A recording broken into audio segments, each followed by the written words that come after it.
Hi everyone, it's Rochelle from Endless Roving Fibercraft Company.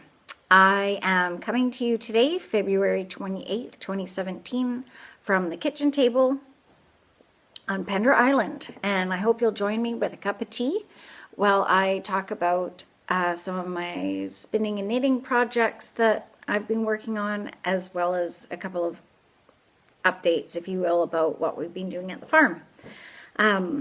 Just for a bit of context, the farm that I refer to is my boyfriend's family farm, where I keep my sheep and where I plan to plant a dye garden or flower garden.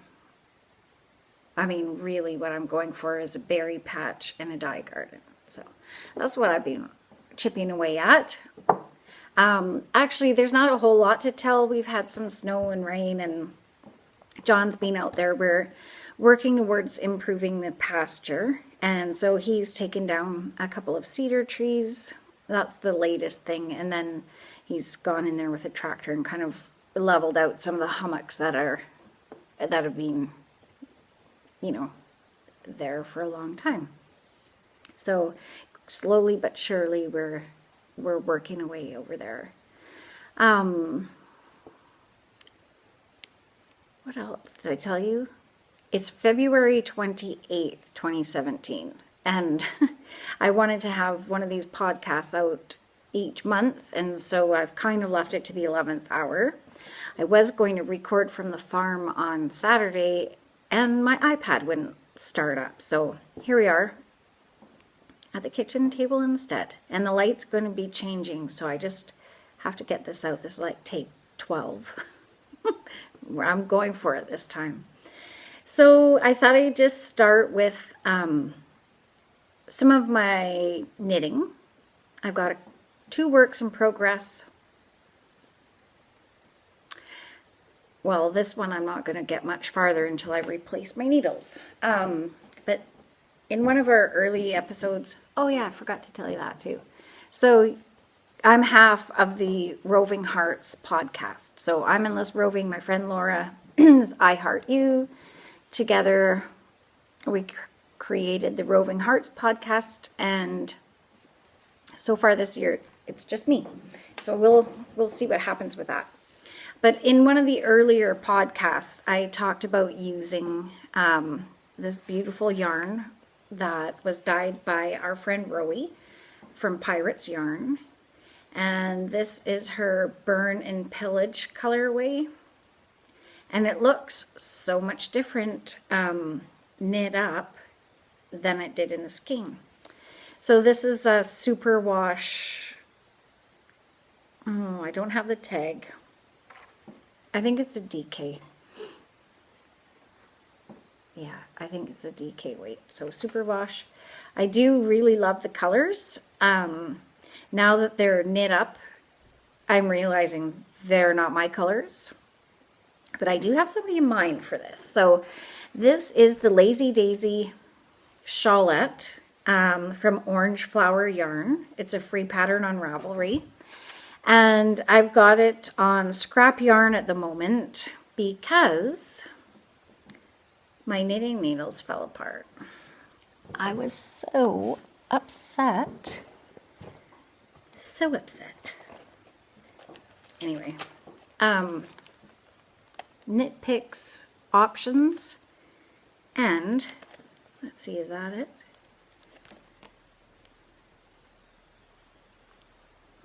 I did have, anyway, you can see this is where it unscrews, but the wooden needle just popped out, like the glue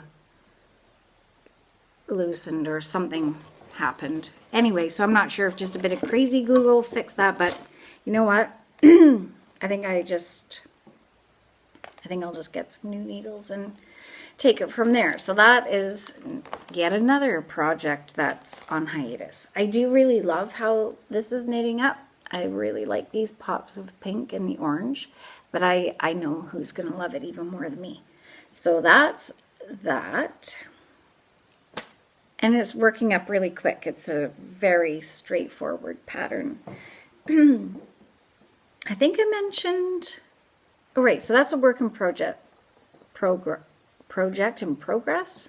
So let's just stick with that for now, rather than jumping all over the place.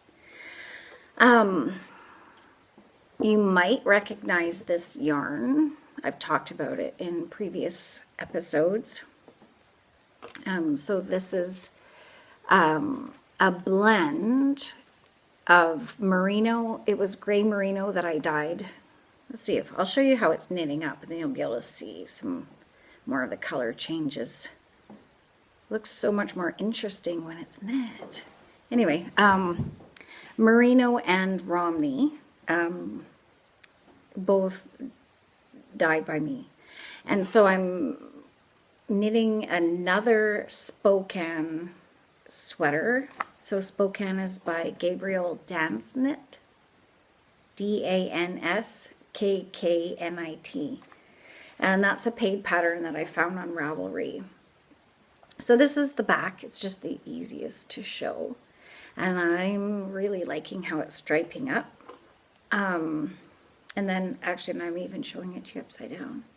And then you can just start to see kind of the cabling in the front. When I show you the other one that's finished, you'll be able to really see the cables. I'm just starting the second one. So this is going to be for my new step-grandson. I would just say grandson, but for context, it's my boyfriend's son's son.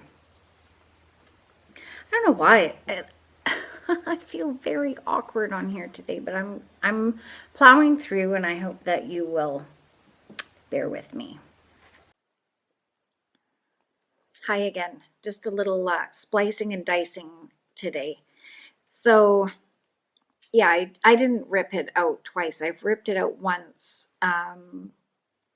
The first time because my count was off, and now I'm deciding whether or not to rip it out again because I got carried away. And you're supposed to, for this size, I'm knitting the 1-year-old size. And like I was saying, I got carried away and I knit about an inch more than I should have. I really don't want to rip it out again now that I've started the cables. And so I think I'm just going to keep on with it and hope that it fits. So that's it for works in progress. And then the finished knit. Here's this finished Spokane that I knit for my cousin's boy, Dimitri. So you can really see the cables here in this one. I just love it. So I knit this out of the Cascade 220 Heather yarn in the 2 shades of blue that they have. I think there might be a teal or something, but that's all I can remember. So, and I think this is like the 18-month size. I didn't do any mods to the pattern, but I did use a Russian join for the seam. I think it's called a Russian seam. And I honestly can't even remember how I did it, if it was with a crochet hook or a knitted technique, but I really like the detail of it.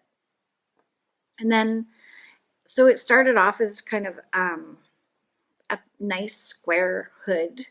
And then what you do is you pick up the stitches along the outside and you knit another border on it, and it just sort of sucked it all in. And I'm not sure if it's supposed to be quite that snug around the face or if I did something a little wonky with it. But other than that, I'm really, really happy with it. And I think Dimitri will look adorable in it.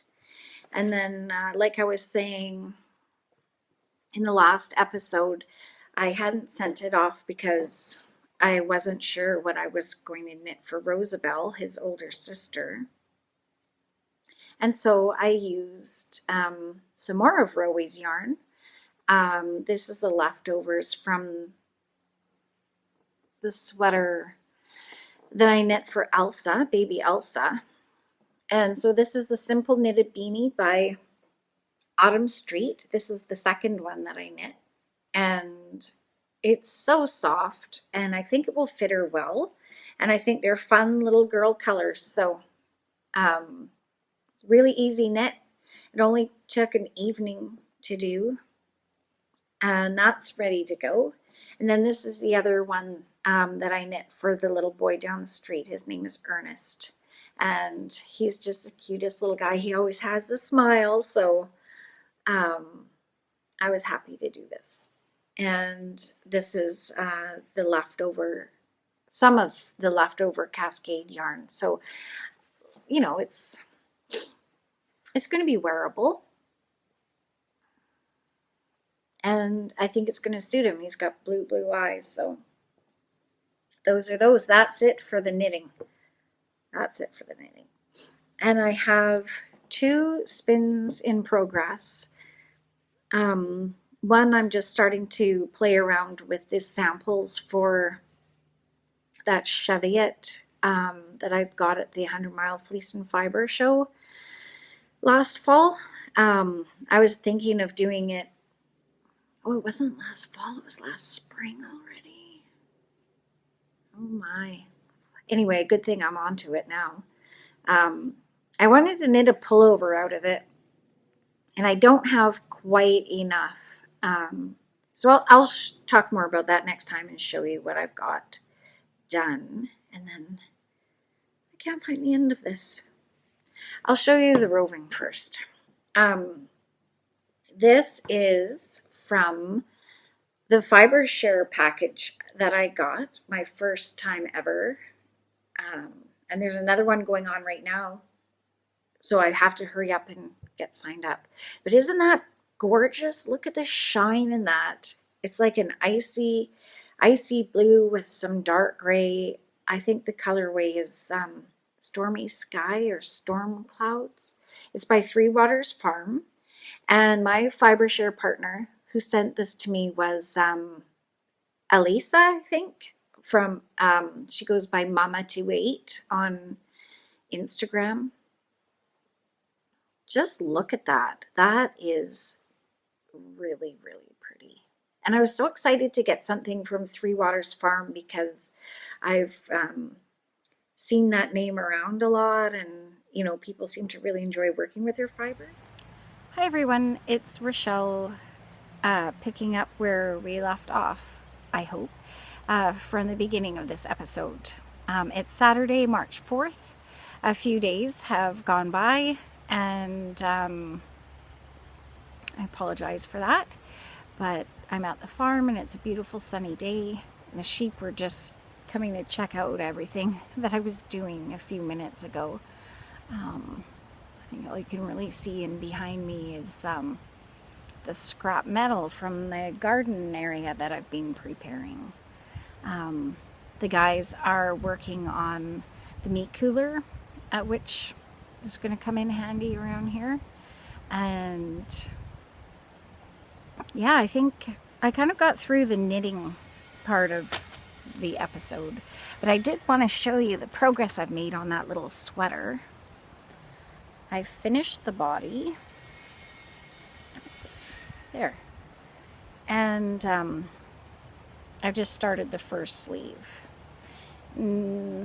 It's working out kind of neat because I was going to change the yarn and do a darker stripe across the bottom, but I just looked at the ball of yarn and realized it was going to do it naturally, so I didn't have to change the yarn.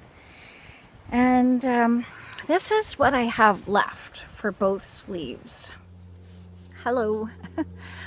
Welcome back yet again to another segment of episode 8, the most challenging so far.